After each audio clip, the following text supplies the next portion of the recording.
Buenos días, queridos amigos y hermanos. Que la paz del Señor Jesucristo sea con todos ustedes en este tiempo. Estamos en época navideña. En esta noche tenemos un tópico que yo creo que es interesante.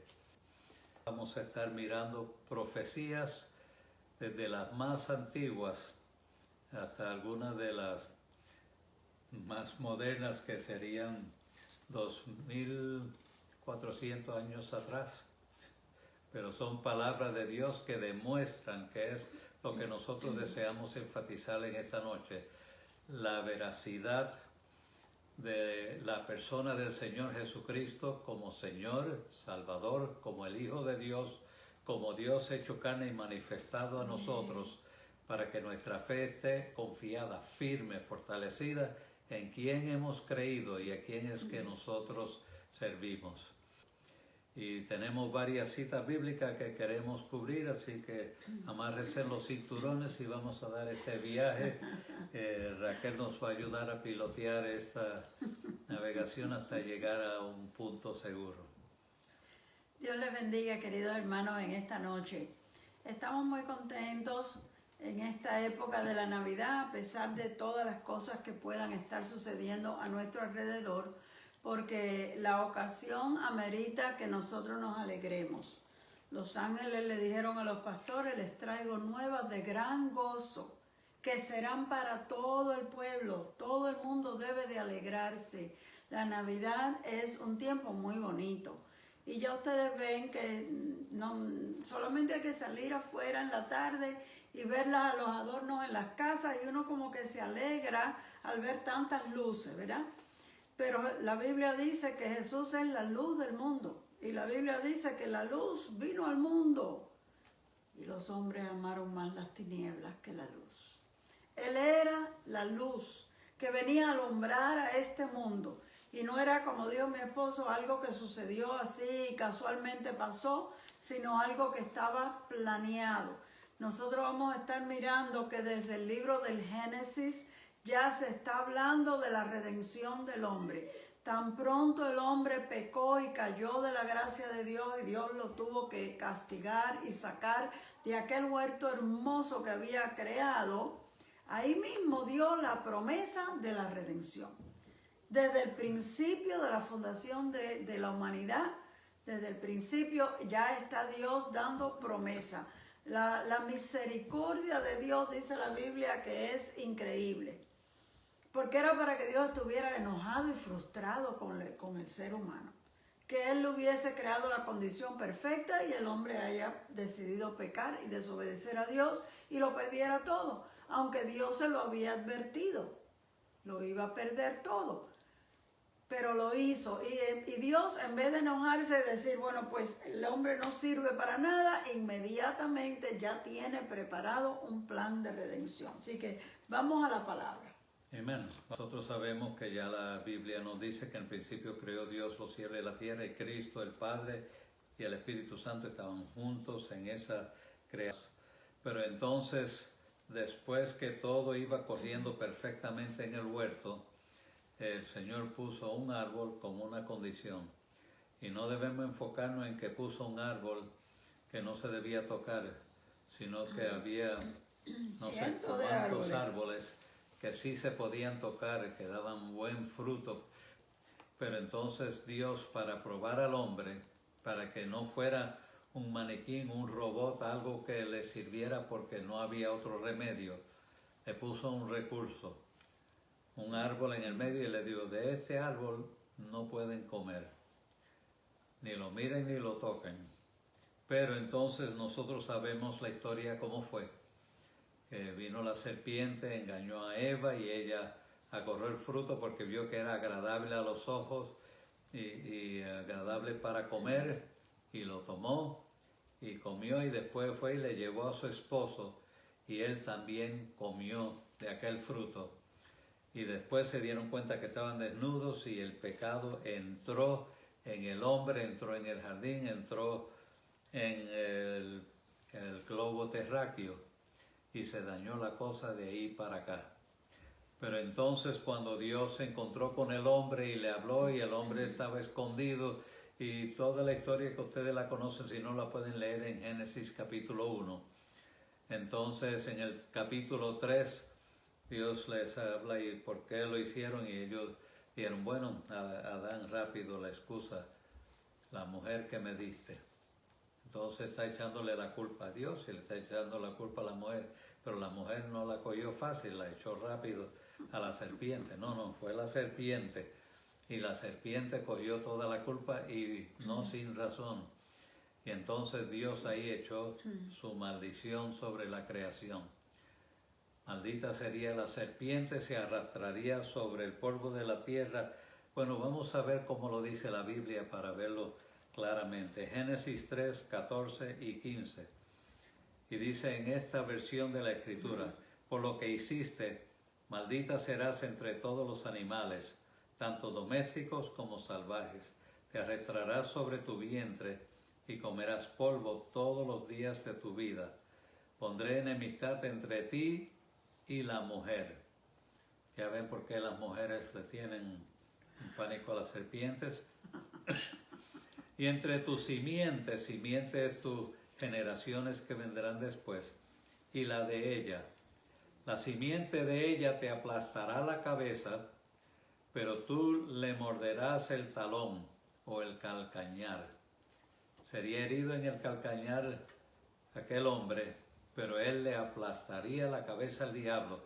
Y sabemos que no estaba hablando de Adán, ni los hijos de Adán, estaba hablando de alguien de la descendencia de Adán que vendría más adelante, que tendría el poder para destruir el poder del diablo, para destruir al diablo, para aplastarle la cabeza.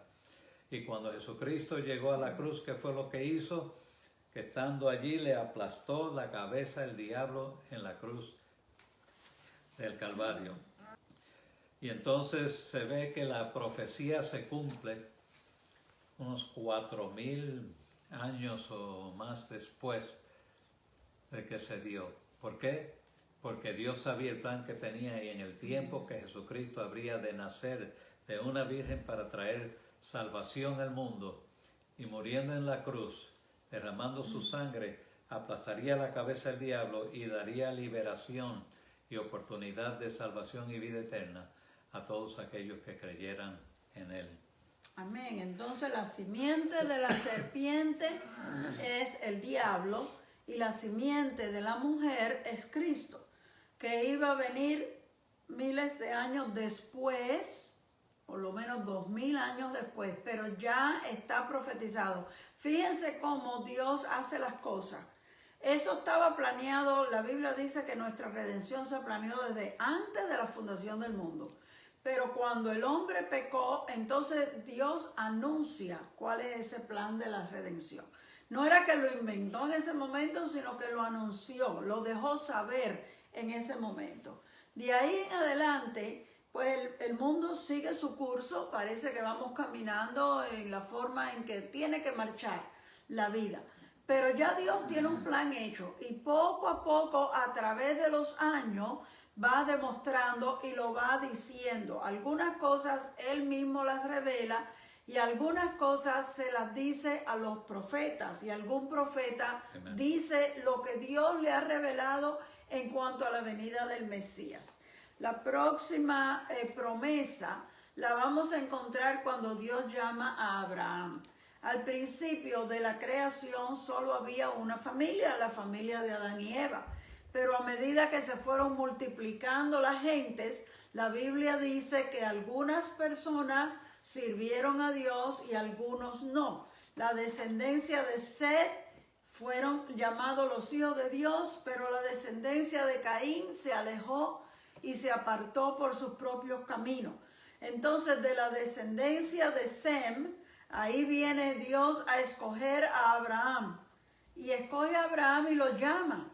Y Abraham era un hombre que pues se había criado en la tierra de Babilonia, en Ur de los Caldeos, en una ciudad pagana sin conocimiento de Dios. Pero por lo que nosotros vemos en la Biblia, es un hombre que está interesado en conocer a Dios. Está buscando la verdad de Dios. Allí en Ur de los Caldeos se adoraban diferentes dioses, pero por alguna razón Abraham empezó a buscar cuál sería el Dios verdadero. Y cuando uno sinceramente busca de Dios, Dios se le revela. Amen. Cuando Dios, que conoce nuestros pensamientos, entiende que realmente y sinceramente nosotros queremos buscarle, Él se nos muestra, se nos revela, se nos manifiesta, Sí, para que nosotros podamos conocerle y servirle. Así Dios se le reveló a Abraham y le dijo que tenía que salir de ahí. Él vivía en una tierra contaminada por idolatría y Dios quería hacer de él una nación diferente. Para ese tiempo no había ninguna nación que realmente sirviera a Dios. Todos estaban confundidos. Al no tener la palabra, porque nosotros hoy en día tenemos la Biblia, y la Biblia es la que nos enseña el camino, el único camino que hay a Dios. Pero en aquellos tiempos todavía no existía la Biblia. Y la enseñanza que Dios le dio a Adán y Eva, que fueron los que Él enseñó, que ellos fueron pasando de generación en generación, empieza a diluirse. Y la gente empieza como a desviarse. Y cuando usted viene a ver, en el tiempo de Abraham no había ninguna nación que realmente estuviera sirviéndole a Dios. Entonces Dios llama a Abraham y le dice: sal de tu tierra y de tu parentela, y yo de ti voy a hacer una nación grande. Y ahí le da a él la promesa de redención. Entonces viene a pasar a Abraham y a los descendientes de Abraham. Vamos a mirar cómo lo dice la Biblia. Haré de ti una nación grande y te bendeciré. Engrandeceré tu nombre y serás bendición. Bendeciré a los que te bendigan, y al que te maldiga lo maldeciré. Y en ti serán benditas todas las familias de la tierra. Ahí nosotros vemos que el plan de Dios era salvar a todo el mundo, a toda la humanidad. Está en esta ocasión escogiendo a un hombre para de él hacer una familia, que de su familia se hiciera la nación por la cual y a través de la cual iba a venir el Mesías al mundo. Esto no es fácil. Nosotros necesitamos profundizarnos para entender esto, pedirle a Dios que nos ayude a entender. ¿Cómo es posible que Dios vaya a enviar su Hijo a la tierra si Dios es espíritu y nosotros somos humanos? Y Dios no lo explicó claramente, pero sí escogió una familia para que de esa nación y de esa familia viniera el Salvador al mundo. Y el propósito era salvar no solamente a él y a su familia, no solamente a su nación, sino a todas las familias de la tierra. Y eso es una tremenda bendición donde nosotros estamos incluidos. Por mucho tiempo nosotros veíamos que Dios solo se manifestaba a la nación de Israel y se le llamaba el pueblo escogido por Dios. Todos los demás éramos gentiles y parecía como si Dios no se interesara en más nadie que en Israel. Pero ¿saben ustedes que no es cierto? En el libro de Génesis, en el capítulo 12, en los versos 2 y 3, Dios le dice a Abraham que a través de él serán bendecidas todas las familias de la tierra. Amen. Dios nos amó desde el principio, Amen. Pero por el plan que Él tiene, es necesario, es una persona, es un hijo que tiene que nacer de una cierta familia. Y esa familia tiene que pertenecer a una cierta nación. Todo tiene su lógica y su razonamiento para que nosotros lo podamos entender de esa manera. Amén. Así que encontró a un hombre, Abraham, y a través de Abraham encontró una familia, una nación después. Pero la promesa era no para Abraham solo y no para Israel solo, sino que era para el mundo entero. Que todas las familias de la tierra fueran bendecidas a través de él. Y ahí caemos nosotros, porque nosotros somos esas familias de la tierra. Amén. Que no hubiéramos sido alcanzados, excepto que Dios pensó en nosotros, comenzó con Abraham y después siguió con otros que vamos a mirar las escrituras hasta que llega a nosotros. Él nos vio a nosotros y tuvo amor incompasión de nosotros para enviar a su Hijo para salvarnos de la ruina y del pecado y darnos una esperanza de vida eterna. Pero entonces vamos un poco más adelante.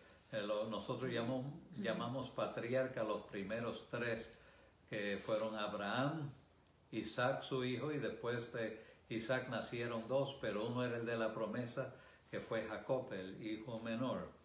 En el capítulo 49 de Génesis, el verso 10, dice, en su lecho de muerte, Jacob bendijo a Judá con estas palabras tan significantes: el cetro no se apartará de Judá, ni de entre sus pies el cetro de mando. Cetro es la vara de autoridad que tiene un rey o un gobierno. Hasta que llegue el verdadero rey, y después usa el nombre Silo, y Silo significa hombre de paz. ¿Y quién es el hombre de paz? Jesucristo, quien merece la obediencia de los pueblos. Y entonces la palabra Silo en este verso se refiere al Mesías prometido o al Cristo. Así que se hizo referencia en Génesis 1, en Génesis 3, y se hace referencia aquí en el capítulo 49, cuando nos habla de Silo, de una descendencia de Abraham que vendría, y de Isaac y de Jacob, que vendría a traer esperanza y salvación a través de un hombre de paz, que sería el Señor Jesucristo. Así que cuando miramos esto, vemos lo bello de la historia nuestra, que ya Dios estaba trabajando, haciendo planes. Vio que en los años futuros habrían millones y billones de habitantes en la tierra sin salvación y sin esperanza.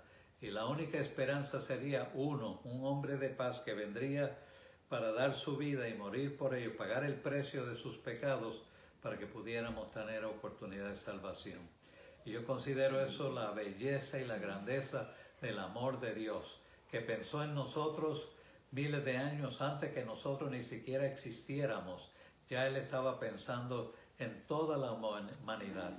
Dios amó al mundo, y Dios no solamente amó al mundo en un instante o momento, sino que amó al mundo desde que lo creó hasta el día que Él acabe con todo esto.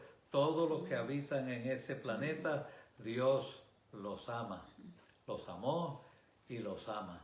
El amor de Dios ha sido manifestado en Cristo para traer salvación y vida eterna a nosotros. Amén. Entonces así nosotros vamos viendo como a través de los años esa promesa se sigue confirmando en la misma familia de Abraham. Entonces de los hijos de Jacob, Jacob tuvo 12 hijos, y él en su lecho de muerte le da una bendición a cada uno de sus hijos. En su bendición hay profecía hacia cada uno de ellos, y la profecía que él le da, la bendición que él le da a su hijo llamado Judá, es la que dice, la que acaba de leer mi esposo, que el cetro no se apartará de Judá. En otras palabras, la línea por la cual iba a venir el Mesías iba a ser a través de Judá. Como eran 12, entonces ya se ha señalado Judá. Y ustedes saben que cuando se habla de la ciudad de donde nació el Señor, en Belén, dice en Belén de Judea. Judea es la tierra de Judá. Amén. El territorio que le correspondió a Judá. Entonces, de la familia de Judá, de los descendientes de Judá, nació el rey David. David fue el segundo de los reyes de Israel. Cuando ya la nación era grande y escogió rey, el primer rey se llamó Saúl. Pero Saúl no agradó a Dios porque fue, la Biblia dice que obstinado, quería hacer las cosas a su manera, y Dios lo desechó. Entonces Dios dijo, me voy a buscar uno mejor que él. Y la Biblia dice que Dios dijo, he hallado un hombre conforme a mi corazón. Amen. Y ese fue David. Y hay un salmo que él mismo lo escribe, donde habla cómo él sintió, como Dios le habló, que lo había escogido, lo había ungido para que él fuera rey. David no llegó al reinado fácil porque Saúl no quería cederle el reinado, él quería que el reinado fuera para su hijo Jonatán y luchó, trató de matarlo, hizo cuantas cosas, pero ya Dios lo había escogido y David llegó a ser rey. David fue el mayor de los reyes en Israel y él fue un rey que agradó a Dios por su corazón. Ustedes leen los salmos que David escribió y se ve la sensitividad de corazón hacia Dios. No que fuera un hombre perfecto y la Biblia no oculta sus errores, él cometió faltas bastante serias, pero tenía un corazón humilde para reconocer su falta y arrepentirse delante de Dios, que Saúl no fue así. Saúl, cuando le señaló el profeta Samuel su falta, se enojó y le dijo, está bien, yo he pecado, pero hónrame delante del pueblo y hagamos los sacrificios. Él quería que se disimulara y no quería humillarse. Mientras que cuando David pecó y vino aquel profeta Natán y le señaló su pecado, la Biblia dice que se quitó su corona, se tiró al piso, se fue a orar al templo, se humilló delante de Dios, lloró en la presencia de Dios. Y eso es lo que hace que Dios diga que él era un hombre conforme a su corazón.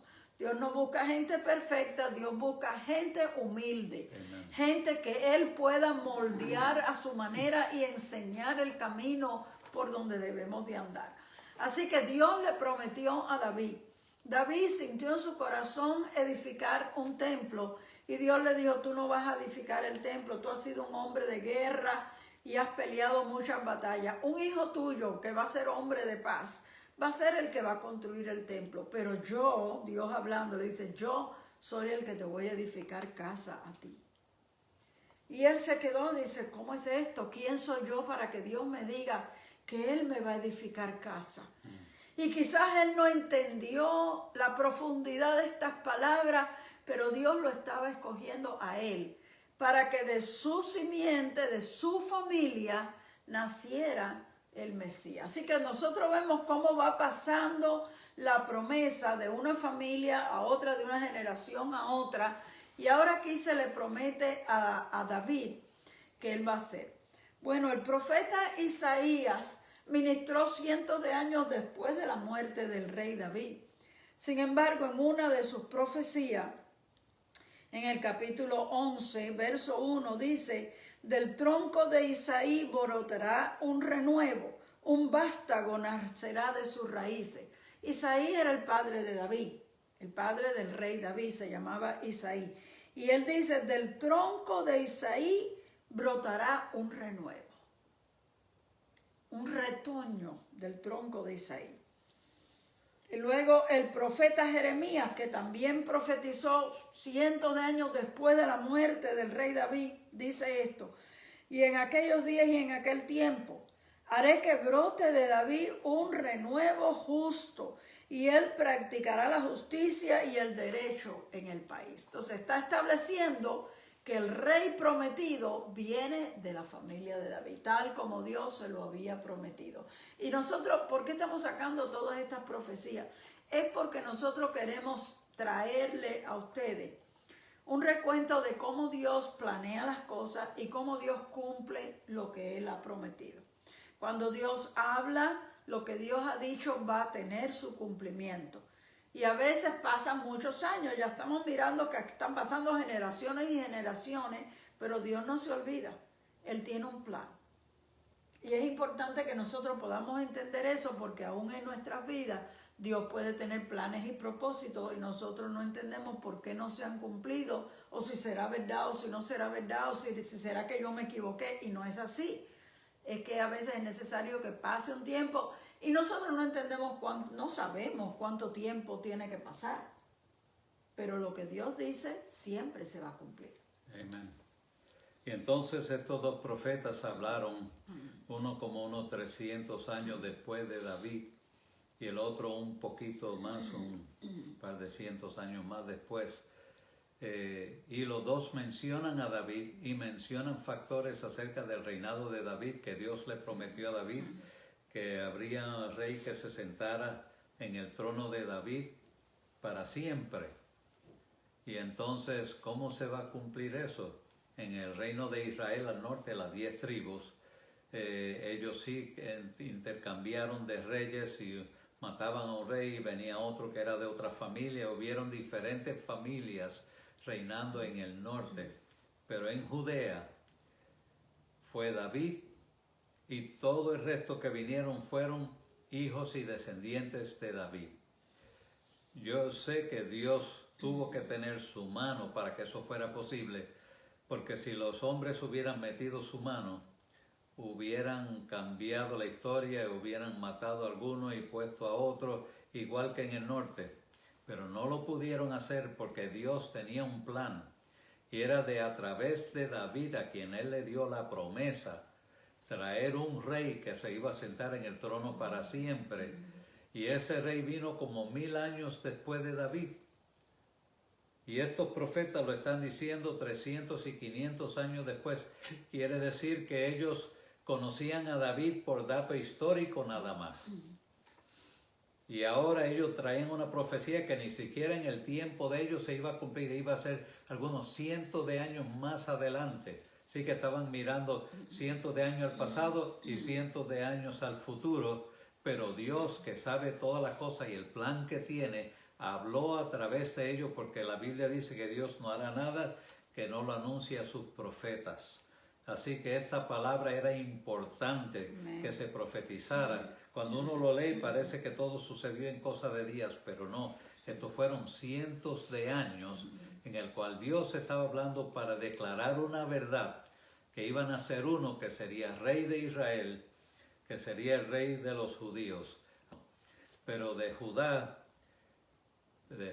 vinieron entonces lo que nosotros conocemos como los judíos. Porque eran de Judea. Así que cuando decimos judíos nos referimos a todos los hebreos, pero en verdad serían los de la tribu de Judá. Entonces de Jure es que vendría el Cristo, el Mesías. Se prometió que el cetro estaría en su mano, estaría entre sus pies, y entonces de ahí esa seguridad vendría el Rey de Reyes y Señor de Señores. Así que consideramos estas dos profecías juntos. Del tronco de Isaí brotará un vástago. En aquel tiempo haré que brote de David un renuevo justo, y él practicará la justicia y el derecho en el país. Dos profetas en diferentes eras que nunca se conocieron, hablando la misma profecía acerca de un ser que habría de venir y cumplir la profecía a Abraham, a Isaac, a Jacob, a David, y este sería el Cristo, el Hijo del Señor. Cuando vemos en Lucas y en Mateo las genealogías de Cristo, esto es muy significante, especialmente para el pueblo hebreo, porque el Señor estaba tratando de mostrarles a ellos, o no tratando, Él estaba mostrando a ellos que Él tenía un récord de las genealogías de ellos. En una, creo que es en Lucas, desde Adán hasta José, hasta Cristo, para demostrar que esto era un plan completamente perfecto y trazado para traer el Rey de Reyes, el Salvador al mundo. Esto nos debe de maravillar e impresionar. Nosotros servimos a un Cristo maravilloso. Él no surgió por accidente. Él es Dios. Él es el Hijo de Dios que vino a pagar por nuestros pecados. ¿Y por qué Dios tiene que bajar a la tierra a hacerse hombre para morir y pagar el precio de nuestros pecados? No hace lógica, porque no había otra forma. Dios se mandaba que la sangre fuera derramada de todo aquel que pecare. Teníamos que pagar con la vida por nuestros pecados. Pero entonces traían animales y los sacrificaban para tomar nuestro lugar, el lugar del pueblo de Israel. Pero entonces vino Cristo, que era el hombre perfecto, sin pecado, que pudo morir para perdonar los pecados de toda la humanidad, que cualquiera que a Él venga pueda tener perdón de los pecados, salvación y vida eterna. Ese fue el precioso, maravilloso plan de Dios. Y cuando yo leo todo esto me da convicción, afirmación segura.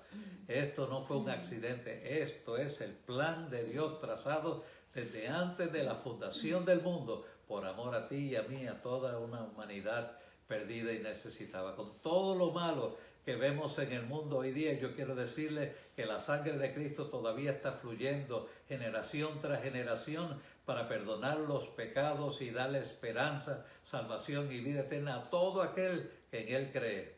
Pon tu fe en Él, afírmate en Él, sírvele de corazón, no te dejes engañar, no dejes que las circunstancias de estos días y la prueba y las dificultades te roben la bendición de la fe que tú has alcanzado en Cristo Jesús, porque esa es tu esperanza de vida eterna en el reino de los cielos. Sigue adelante confiando en el Señor y sigamos adelante con la Escritura. Todavía hay algunos puntos más.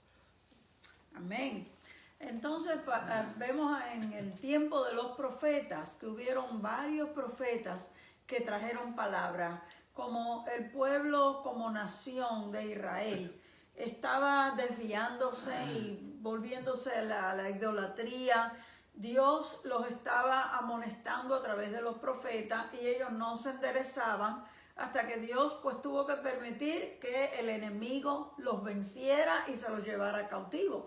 El primero que perdió todo fue los estados del norte de la nación de Israel, porque se habían dividido después de la muerte de Salomón.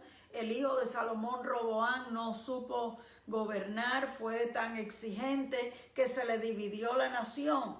Y la mayor parte se llamó Israel y la menor parte era Judá, que eran los de la familia de Judea.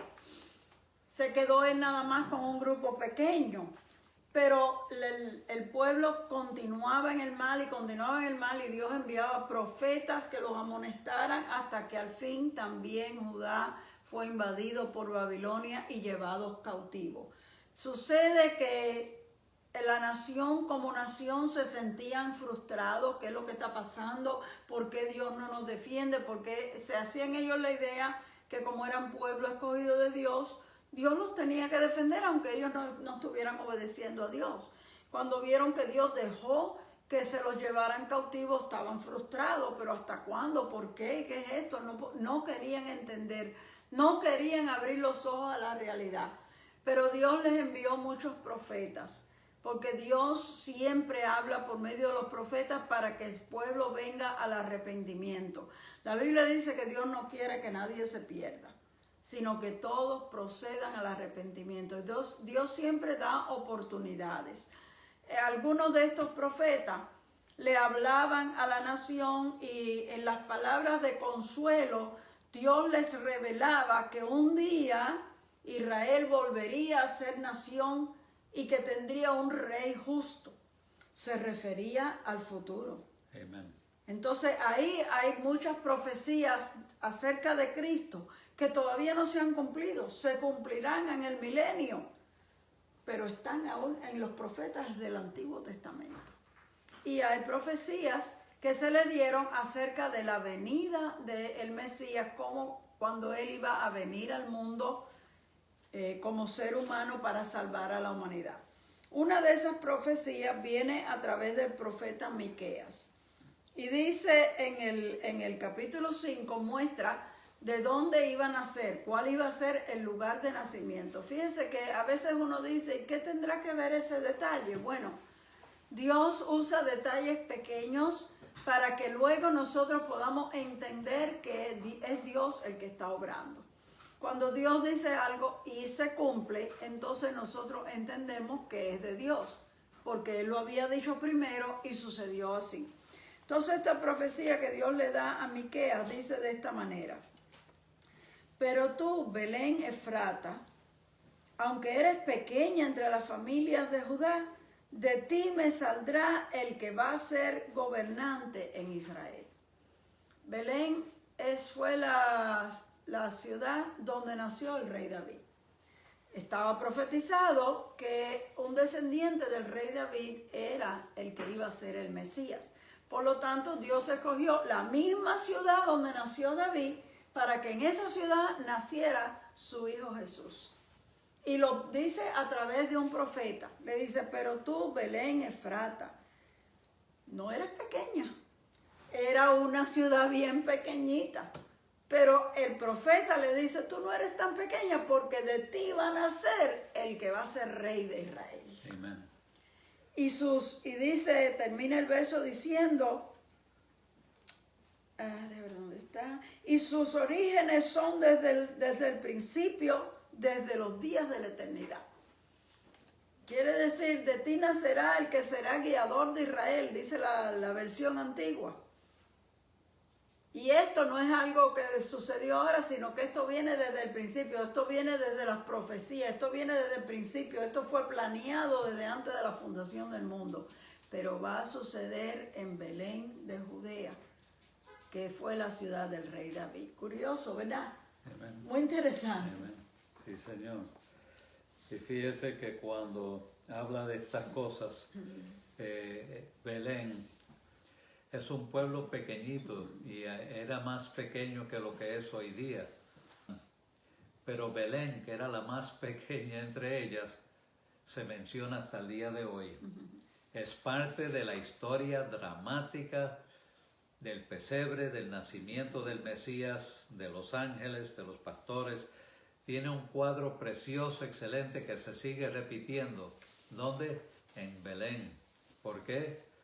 Es importante ese lugar porque allí nació el Salvador, el Mesías, el que iba a traer salvación y esperanza a un mundo perdido.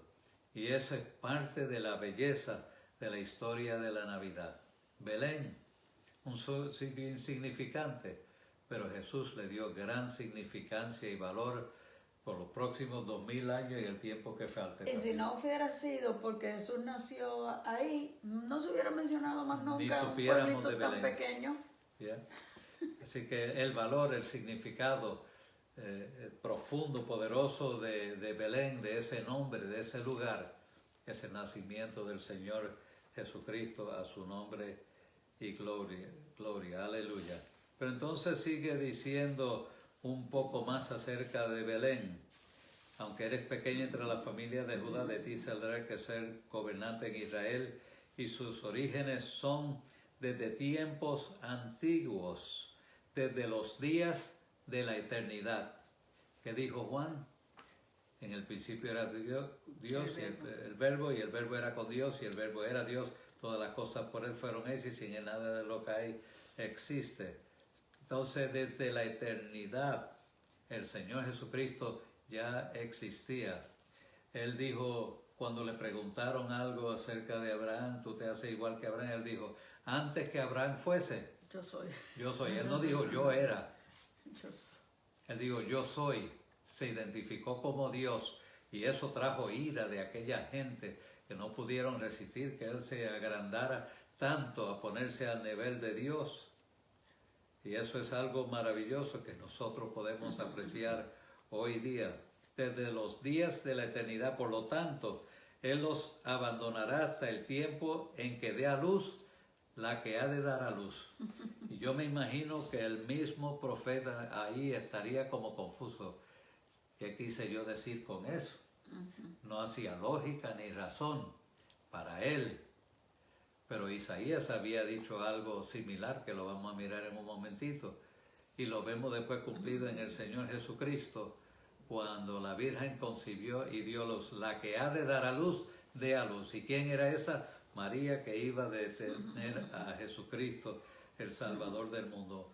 Una profecía misteriosa ahí en medio de un tiempo que no hacía sentido hasta que se cumplió.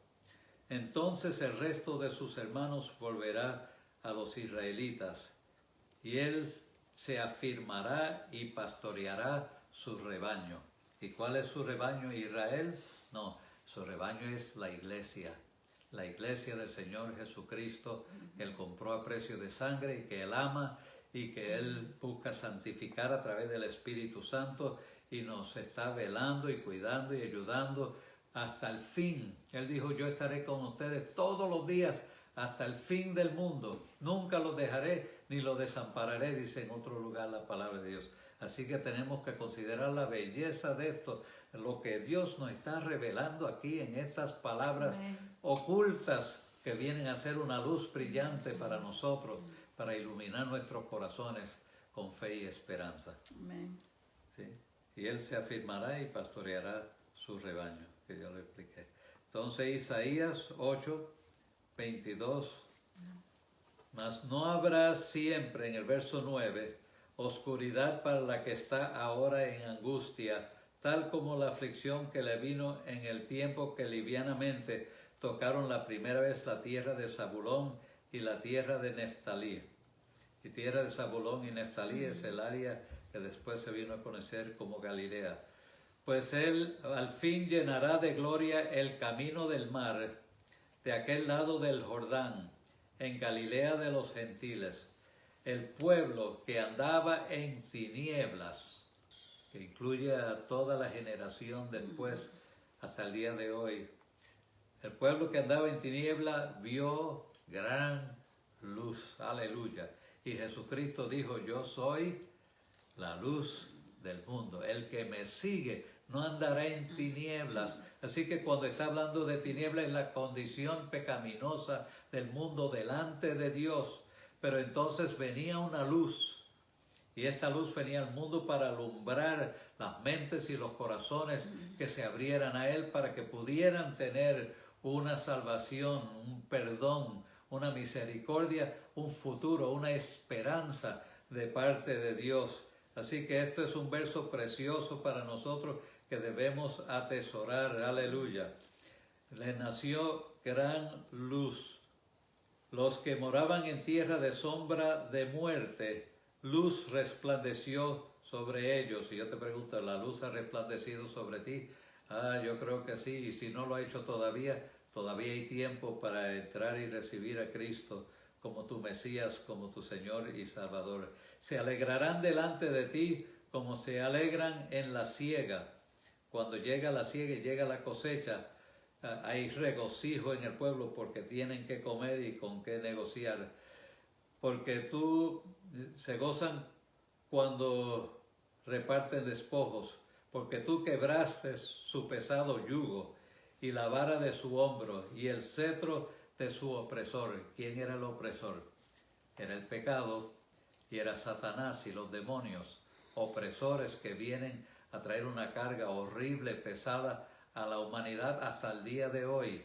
Hay mucha gente viviendo en dolor. Hay cuánta gente que se acuestan a dormir llorando, que no tienen esperanza, viven en dolor, viven en un mundo negro, oscuro, feo y no tienen esperanza. Pero nosotros estamos aquí para decirle, mira, hay una luz que brilló un día en un pesebre y esa luz todavía está brillando para que todo aquel que mire a Él reciba perdón, reciba un cambio de vida, una infusión de vida nueva en Cristo, aleluya, y tenga esta maravillosa esperanza.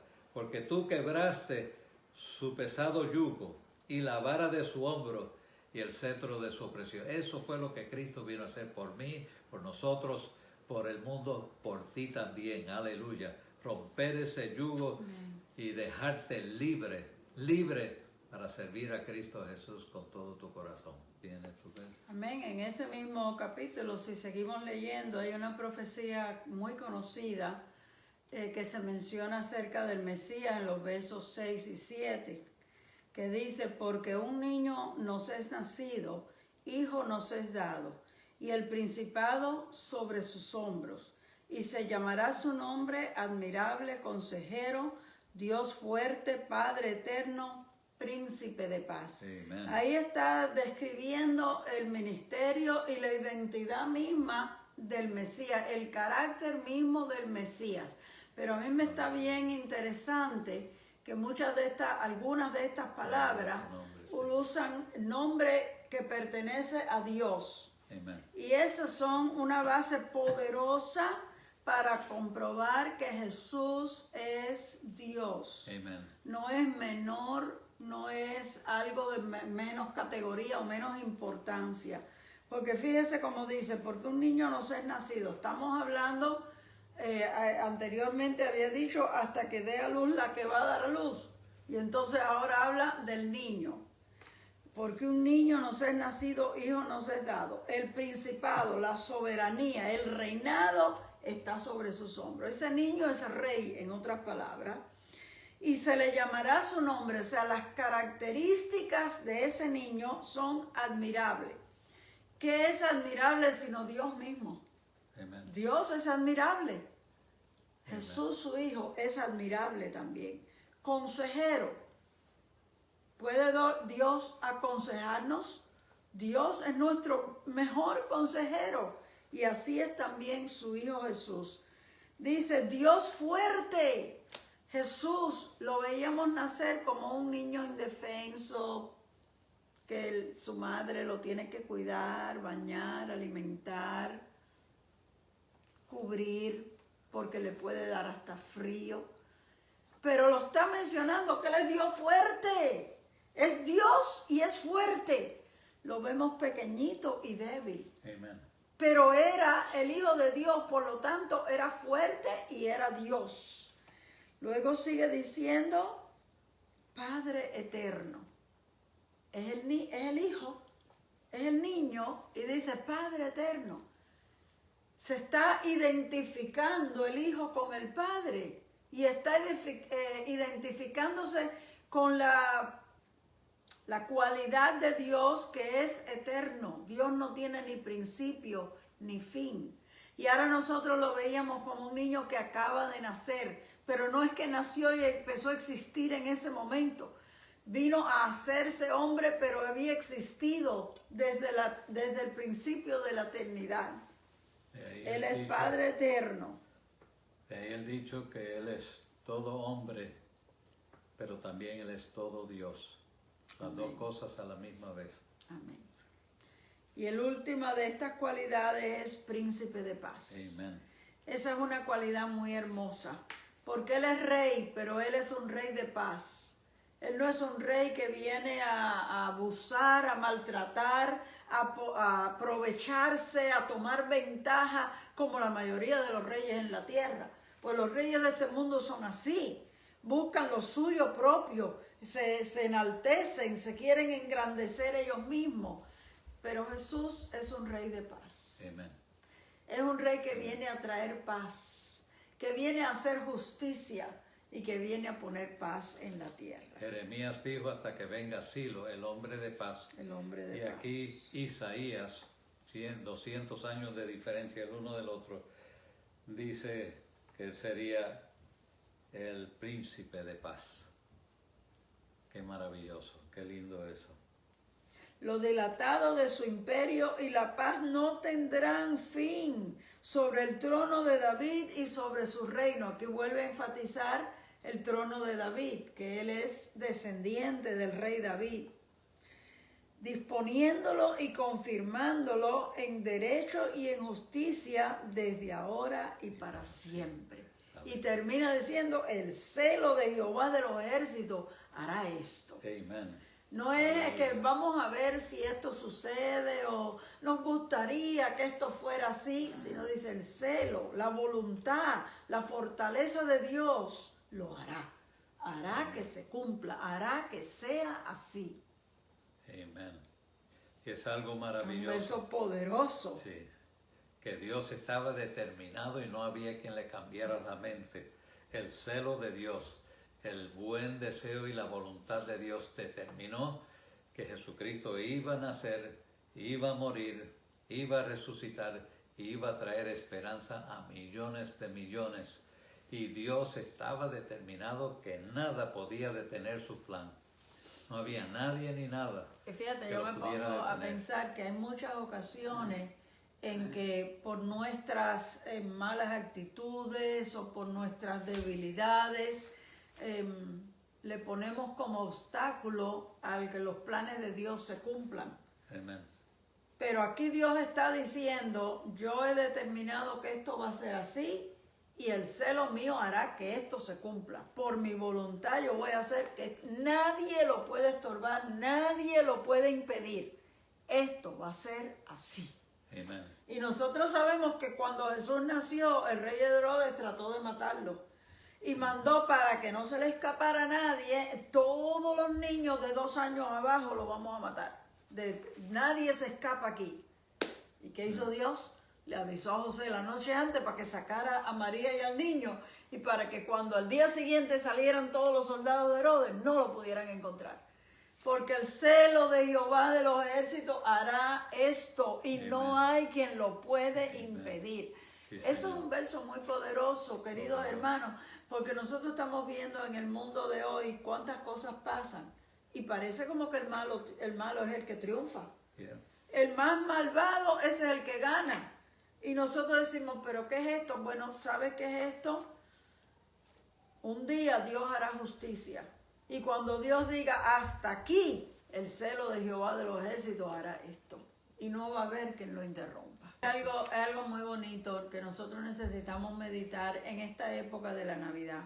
Hay hasta quienes dicen que los cristianos no debían ni de celebrar Navidad porque eso son fiestas paganas, porque el mundo lo que quiere es compra y venta de regalos y cosas. A mí no me importa lo que el mundo haga o qué propósitos o despropósitos pueda tener este mundo.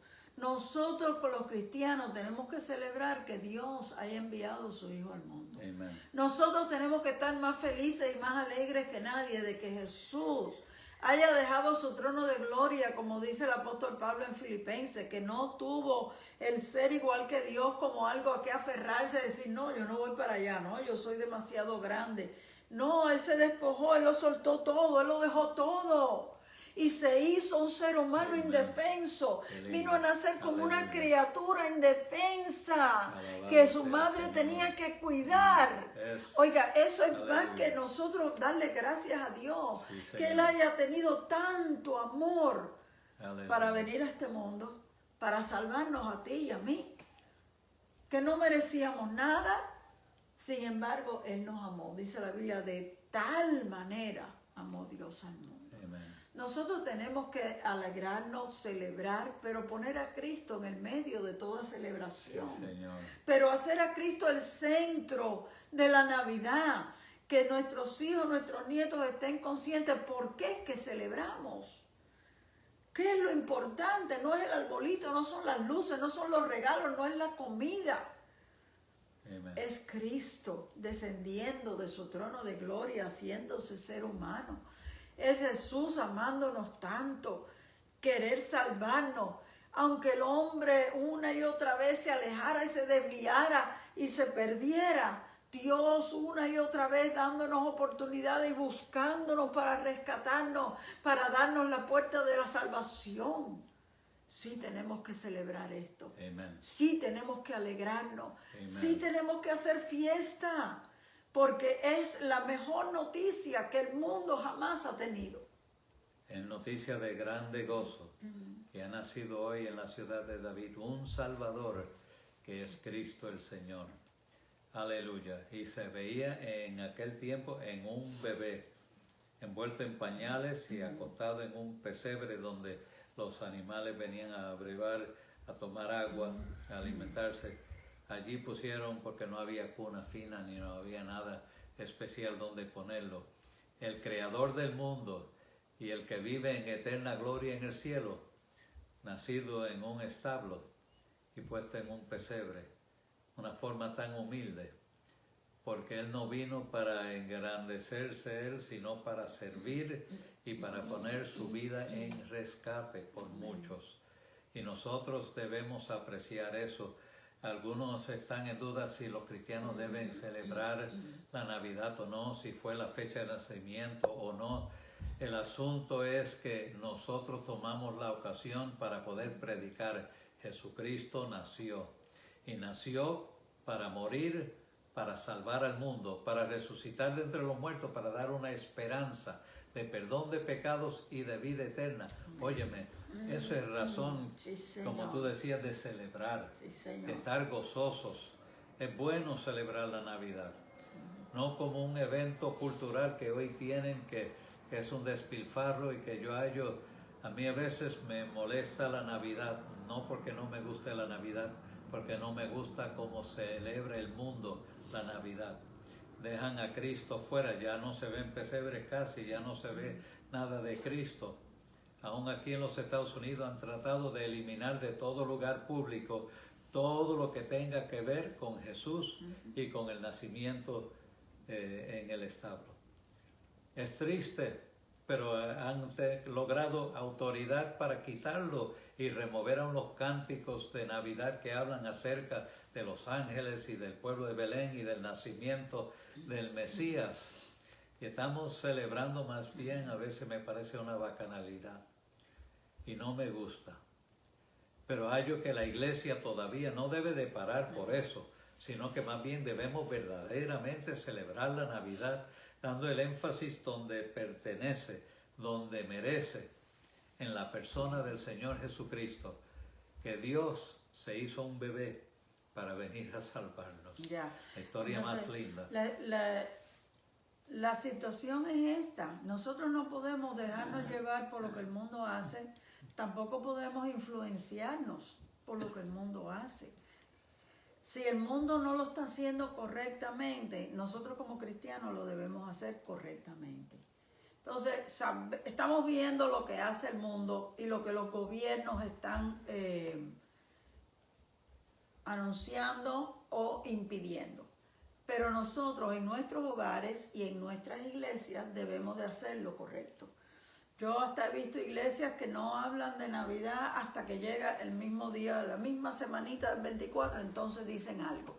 Para mí que desde que empezó diciembre hay tanto que hablar de las profecías, de los sucesos, de los personajes, tantas enseñanzas preciosas que nosotros no nos alcanza un solo día para decirlo todo.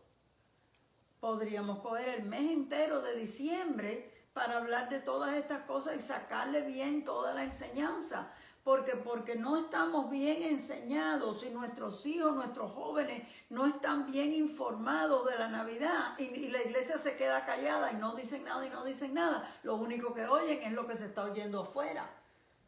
Necesitamos nosotros como cristianos poner a Jesús en alto en la Navidad. Amén. Y entonces nosotros aquí en nuestro hogar hemos decidido hacer todo este mes temas sobre la Navidad. Y la semana que viene, el jueves que viene, vamos a estar entrando más en detalle de lo que sucedió, de las personas, de todo el evento de la Navidad.